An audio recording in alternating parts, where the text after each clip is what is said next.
അക്കമിന്റെ മറ്റൊരു വീഡിയോയിലേക്ക് എല്ലാവർക്കും സ്വാഗതം.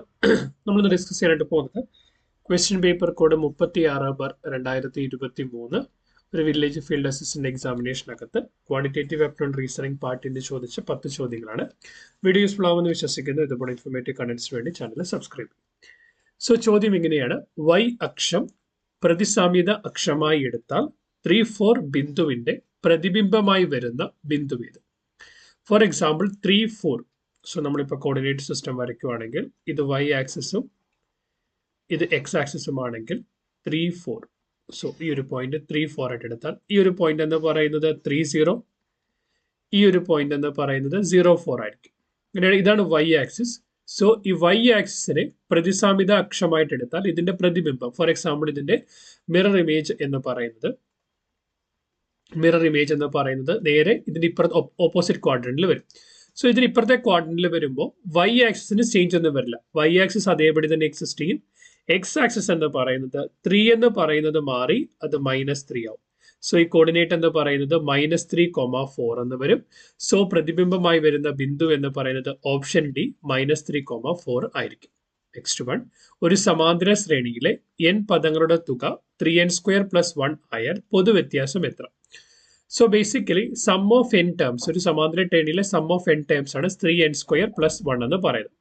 അതായത് S1 എന്ന് പറഞ്ഞാൽ sum of first term. So എന്നിന് പകരം 1 കൊടുത്താൽ 3 × 1² + 1, that is 3 + 1 = 4. S2 means sum of first 2 terms, ആദ്യത്തെ 2 ടേമുകളുടെ sum, that is 3 × 2² + 1, 3 × 4 is 12, 12 + 1 is 13. അതായത് ആദ്യത്തെ 2 ടേമുകളുടെ സമ്മ് 13. അതായത് ഫസ്റ്റ് ടേമും സെക്കൻഡ് ടേമും കൂടെ കൂട്ടിയാൽ 13 കിട്ടും. ആദ്യത്തെ ടേം എന്താ? ശരിക്കും സം ഓഫ് ഫസ്റ്റ് ടേം എന്ന് പറയുന്നത് ആദ്യത്തെ ടേം തന്നെയാണ്, that is nothing but 4. 4 + x2 = 13. therefore x2 = 9. ഇപ്പൊ രണ്ടാമത്തെ ടേം എന്ന് പറയുന്നത് 9 ആണെന്ന് കിട്ടും. ആദ്യത്തെ ടേം 4ഉം രണ്ടാമത്തെ ടേം 9ഉം ആണെങ്കിൽ അവ തമ്മിലുള്ള വ്യത്യാസം എന്ന് പറയുന്നത് 4 + 5 9 ആയിരിക്കും. സോ ഓപ്ഷൻ സി ആണ് ഇവിടുത്തെ ആൻസർ എന്ന് പറയുന്നത്.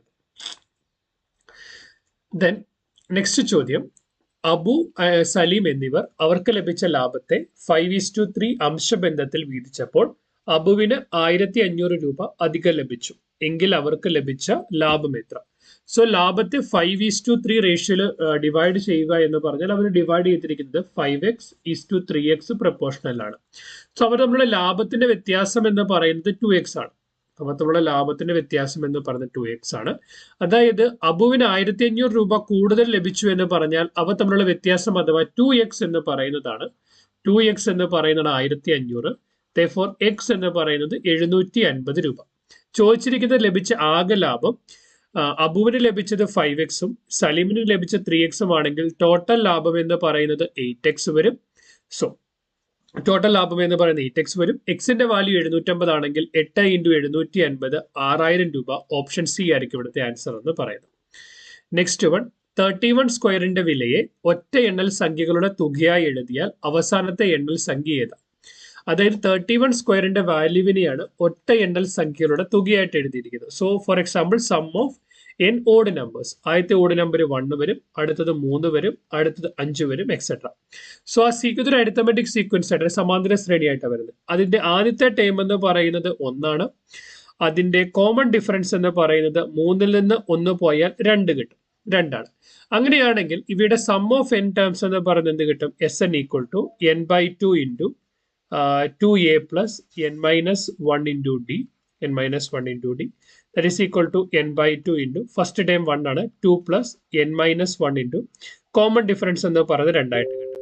സോ ബ്രാക്കറ്റ് ഓപ്പൺ ചെയ്താൽ n/2 × 2 + 2n-2. സോ 2ഉം 2ഉം ക്യാൻസൽ ആയിപ്പോയി. ബാക്കി എന്തുണ്ട്? 2n × n divided by 2. 2ഉം 2ഉം ക്യാൻസൽ ആയിപ്പോയി. ബാക്കി എന്ന് പറയുന്നത് n × n = n². So sum of n terms എന്ന് പറയുന്നത് n² ആണ്. That is equal to what? 31². So നമുക്ക് എന്ത് എഴുതാം? n² = 31². അതായത് n = 31. നമ്പർ ഓഫ് ടേംസ് തുകയായിട്ട് എഴുതിയാൽ n-ന്റെ വാല്യൂ എന്ന് പറയുന്നത് 31, നമ്പർ ഓഫ് ടേം എന്ന് പറയുന്നത് 31. അപ്പൊ നമ്മൾ ആ സീക്വൻസിലെ 31ാമത്തെ ടേം ഏതാണെന്ന് കണ്ടുപിടിക്കണം. എങ്ങനെ കണ്ടുപിടിക്കാം? xn = x1 + n-1 × d അതായത് x31 എന്ന് പറഞ്ഞാൽ x1 plus 30 into D. First time എത്രയാണ് 1 plus 30 into common difference 2 32 60 60 plus 1 61. So answer എന്ന് പറയുന്നത് 61. ഓപ്ഷൻ ബി ആയിരിക്കും ഇവിടുത്തെ ആൻസർ എന്ന് പറയുന്നത്. അടുത്ത ചോദ്യം, ഒരു സംഖ്യയുടെ 2/3 ഭാഗം മറ്റൊരു സംഖ്യയുടെ 3/4 ഭാഗത്തിന് തുല്യമായാൽ സംഖ്യകൾ തമ്മിലുള്ള അംശബന്ധം ഏതാ? രണ്ട് സംഖ്യകളെ എക്സ് ആൻഡ് വൈ ആയിട്ട് എടുത്താൽ ആദ്യത്തെ സംഖ്യയുടെ 2/3 ഭാഗം 2/3 ഓഫ് എക്സ് ഈക്വൽ ടു രണ്ടാമത്തെ സംഖ്യയുടെ 3/4. So 3/4 of y. സോ എക്സും വൈ ഒരു സൈഡിലേക്ക് കൊണ്ടുവന്നാൽ x by y equal to 2/3 അപ്പുറത്തോട്ട് കൊണ്ടുപോകുമ്പോൾ 3/4 into 3/2. So that is equal to 9/8. So x by y എന്ന് പറയുന്ന റേഷ്യോ എന്ന് പറയുന്നത് 9/8 എന്ന് കിട്ടും. സോ ആൻസർ എന്ന് പറയുന്നത് ഓപ്ഷൻ ഡി ആയിരിക്കും.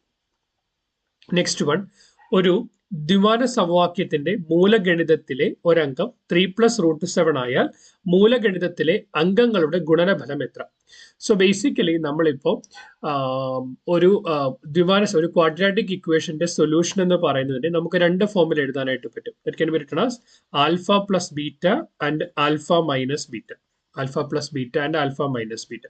സോ ഒരെണ്ണം എന്ന് പറയുന്നത് 3+√7 ആണെങ്കിൽ സോ ഇതിനെ നമ്മൾ ആൽഫ പ്ലസ് ബീറ്റ എന്ന് എടുത്താൽ ആൽഫ മൈനസ് ബീറ്റ എന്ന് പറയുന്നത് 3-√7 ആയിരിക്കും. 3-√7 ആയിരിക്കും.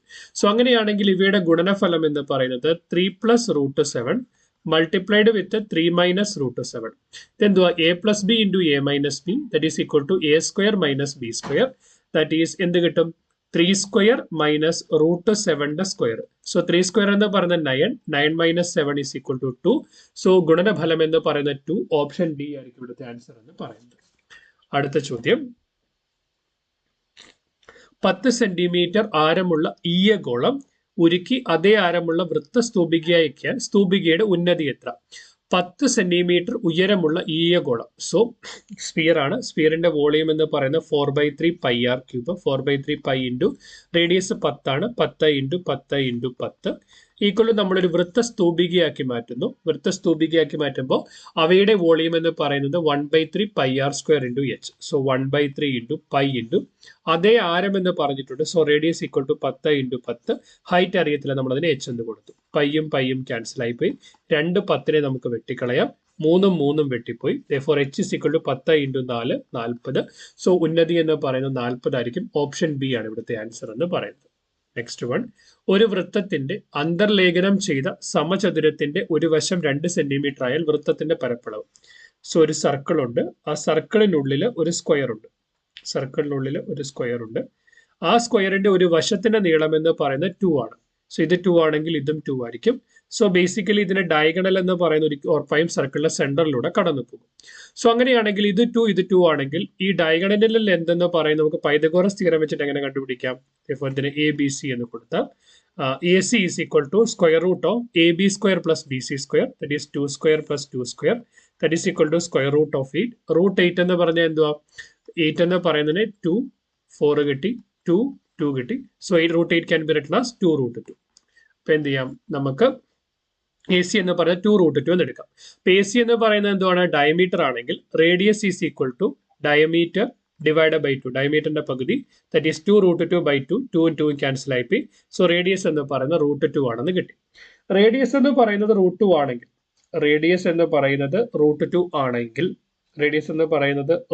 ആണെങ്കിൽ നമ്മൾ കണ്ടുപിടിക്കേണ്ടത് പരപ്പളവാണ്. സോ പരപ്പളവ് nothing but is equal to what is area of the circle is equal to πr². So radius എന്താണ്? √2 ആണ്. therefore pi into √2 square. √2 square എന്ന് പറഞ്ഞാൽ 2 into pi that is equal to 2π. Answer എന്ന് പറയുന്നത് ഓപ്ഷൻ എ 2π എന്ന് കിട്ടും. അടുത്ത ചോദ്യം, √2 raised to n is equal to 1024. അങ്ങനെയായാൽ n-ന്റെ വാല്യൂ എന്ത്? √2 raised to n is 1024. അങ്ങനെയായാൽ n-ന്റെ വാല്യൂ എന്ത്? സോ ബേസിക്കലി നമുക്കിത് വളരെ ഈസി ആയിട്ട് കണ്ടുപിടിക്കാം. അതായത് 2 raised to 10 ആണ് 1024 എന്ന് പറയുന്നത്. √2 raised to 2 ആണ് 2 എന്ന് പറയുന്നത്. അങ്ങനെയാണെങ്കിൽ 2 raised to 10നെ മാറ്റി √2 raised to 2 whole raised to 10 എന്ന് എഴുതാം. കാരണം 2 raised to 10 ആണ് 1024. then √2ന്റെ സ്ക്വയർ ആണ് 2 എങ്കിൽ √2 raised to 2 whole raised to 10 equal to 1024 എന്ന് എഴുതാനായിട്ട് പറ്റും. അതായത് √2 raised to 20 ആണ് 1024 എന്ന് പറയുന്നത്. കാരണം a raise to x whole raise to y equal to a raise to x y ആണ്. A raise to x whole raise to y equal to a raise to x y ആണ്. അപ്പോൾ √2 ആയിരിക്കും 1024 എന്ന് പറയുന്നത്. അതായത് this is equal to √2 raise to n ആണെങ്കിൽ എന്നിന്റെ value എന്ന് പറയുന്നത് 20. അതായത് ഓപ്ഷൻ ബി ആയിരിക്കും ഇവിടുത്തെ ആൻസർ എന്ന് പറയുന്നത്. അടുത്ത ചോദ്യം, 6 ലിറ്റർ പാല് 8 കുപ്പികളിലായി തുല്യമായി വീതിച്ചതിൽ നിന്നും ഒരു കുപ്പിയിലെ പാലെടുത്ത് 2/3 ഭാഗം എടുത്ത് ചായ എടുത്തു എങ്കിൽ ചായക്കെടുത്ത പാലിന്റെ അളവ് എത്ര? സോ നമ്മുടെ മൊത്തം 6 ലിറ്റർ പാലുണ്ടായിരുന്നു. 6 ലിറ്റർ പാലുണ്ടായിരുന്നു. നമ്മൾ 8 കുപ്പിയിലായിട്ട് വീതിച്ചാൽ ഒരു കുപ്പിയിൽ വരുന്ന പാലിന്റെ അളവെന്ന് പറയുന്നത് 6/8 ആണ്. 6 ലിറ്റർ പാലുണ്ടായിരുന്നു. 8 കുപ്പികളായി വീതിച്ചാൽ ഒരു കുപ്പിയിൽ വരുന്ന പാലെന്ന് പറയുന്നത് 6/8 ആണ്. അതിന്റെ 2/3 പാർട്ട്, ഒരു കുപ്പിയിൽ വന്നതിന്റെ 2/3 പാർട്ടിനകത്ത് ചായ ഇട്ടാൽ ഇൻറ്റു 2/3 6ഉം 3 ക്യാൻസൽ ചെയ്ത് നമുക്ക് ഇവിടെ 2 കിട്ടും. 2ഉം 8ഉം 2 ക്യാൻസൽ ചെയ്ത് 4 കിട്ടും. 4ഉം 2 ക്യാൻസൽ നമുക്ക് 2 കിട്ടും. So equal to 2. So 1 second. 8 കുപ്പികളായി വീതിച്ചു 6/8 2/3 പാർട്ട് ഇൻറ്റു 2/3 6ഉം 3 ക്യാൻസൽ ചെയ്ത് നമുക്ക് ഇവിടെ 2 കിട്ടും. 2ഉം 2 ക്യാൻസൽ ചെയ്തു 2 2 4 ഇത് ഇട്ടുകൊണ്ട് ഇവിടെ എഴുതി നമുക്ക് 1/2. സോ ആൻസർ എന്ന് പറയുന്നത് 1/2 ലിറ്റർ. ഓപ്ഷൻ സി ആയിരിക്കും ഇവിടുത്തെ ആൻസർ എന്ന് പറയുന്നത്. ഒന്നുകൂടെ ഞാൻ പറയാം, ചെറിയ കൺഫ്യൂഷൻ വന്നു. അതായത് നമ്മുടെ മൊത്തം 6 ലിറ്റർ പാലുണ്ട്. 6 ലിറ്റർ പാലിനെ 8 കുപ്പികളിലായിട്ട് വീതിക്കുന്നു. സോ ഒരു കുപ്പിയിൽ വരുന്നത് 6/8 ലിറ്റർ ആണ്. അതിന്റെ 2/3 പാർട്ട് എടുക്കുന്നു ഇൻറ്റു 2/3. 6നെയും 3 കൊണ്ട് വെട്ടിക്കഴിഞ്ഞാൽ നമുക്ക് ഇവിടെ 2 കിട്ടും. 8നെയും 2 കൊണ്ട് വെട്ടിക്കഴിഞ്ഞാൽ നമുക്ക് ഇവിടെ 4 കിട്ടും. 2നെ 4 കൊണ്ട് നമുക്ക് ഇവിടെ 2 കിട്ടും. That is equal to 1/2 litre. Option C 1/2 litre ആയിരിക്കും ഇവിടുത്തെ ആൻസർ എന്ന് പറയുന്നത്. ഈ ചോദ്യ പേപ്പറിനകത്ത് ചോദിച്ച 10 ചോദ്യങ്ങൾ നമ്മൾ ഡിസ്കസ് ചെയ്ത് കഴിഞ്ഞു. വീഡിയോ യൂസ്ഫുൾ ആയെന്ന് വിശ്വസിക്കുന്നു. ഇതുപോലെ ഇൻഫോർമേറ്റീവ് കണ്ടന്റ്സിന് വേണ്ടി ചാനൽ സബ്സ്ക്രൈബ് ചെയ്യുക. ക്ലാസ്സിലെ അഭിപ്രായം മറക്കാതെ കമന്റ് ചെയ്യുക. Keep watching, keep learning. Thanks for watching. By.